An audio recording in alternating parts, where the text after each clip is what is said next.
Hello, I'm Allie, and this is my Behavior Management and Social Skills Screencast. The number of students with behavioral challenges has increased dramatically. Now there are more behavioral challenges than there ever have been. From 1976 to 2004, the number of students with disabilities involving emotional disturbance went up from 283,000 to 489,000. And then from 1994 to 2006, the number of kids on the autism spectrum went up from 23,000 to 212,000. The passing of the Education for All Handicapped Children Act in 1975, among other laws, gave children with disabilities a right to an education. This act also caused there to be more children with behavior challenges in schools, as these students now have the right to the education that they deserve. Many teachers simply assume that their students know behavioral skills and don't need to be taught them. But if no one has ever taught a kid something like raising his or her hand and waiting to be called on, should they be expected to know how to do that? Positive behavior support, or PBS, is a way of addressing and correcting problem behavior before it occurs or when it's not currently happening. PBS prevents and reduces problem behaviors. Positive behavior support practices are backed by applied behavior analysis, which is supported by 30-plus years of research, data collection, and observation. Positive behavior support embraces flexibility, and it values the information gained by qualitative research methods like naturalistic observations and case studies. The bottom of the three-tiered model for PBS encompasses all students and involves universal interventions that help prevent the onset of problem behaviors in lower-risk students. The middle tier encompasses some students and involves extra interventions for the students that need them. The top and smallest tier encompasses few students and involves interventions targeting the students with intense behavior problems. At this level, the students are almost always in special education. This model is most effective when built from the ground up.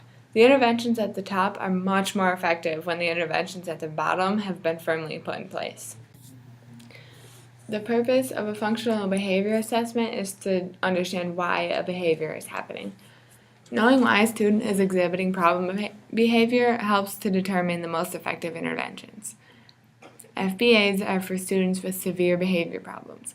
They're the students in the third tier of the PBS model.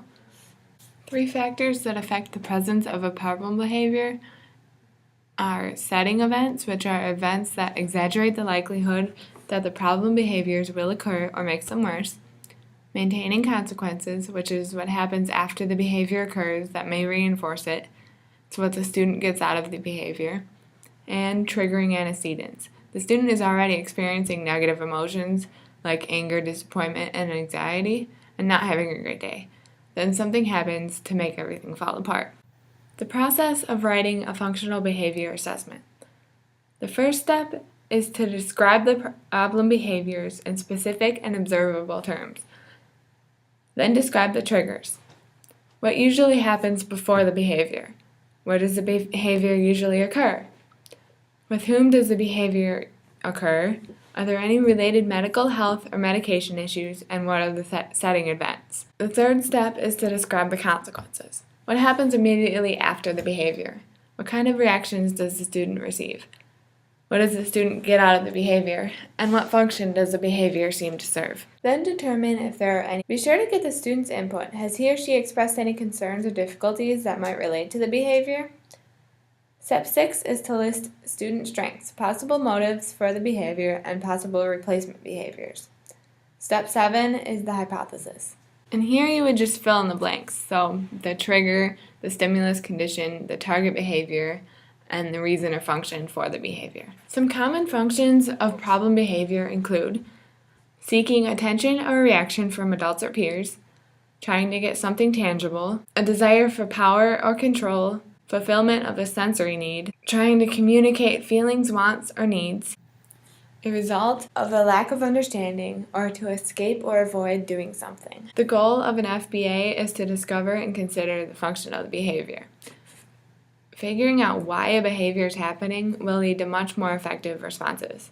And creating a scatter plot, like this one, to keep track of when a problem behavior tends to occur can be very helpful. Model of intervention. Level 1 is instruction, teaching the entire class the basic behaviors they need to know. Level 2 is prevention, teaching kids the appropriate ways to react to things helps prevent problem behaviors later. Level 3 is reinforcement. Once appropriate skills are learned, the performance of these skills should be encouraged through high levels of reinforcement until students become fluent. Level 4 is undesirable consequences. Only after the first 3 steps have been tried and found inadequate should undesirable consequences be considered. I have learned that as a teacher, it is really important to be willing to adjust to the needs of your students. It's also important to be willing to put in the time it takes to understand your students and discover why it is they do what they do, so that if a behavior needs fixing or adjusting, you can find the best way to do that.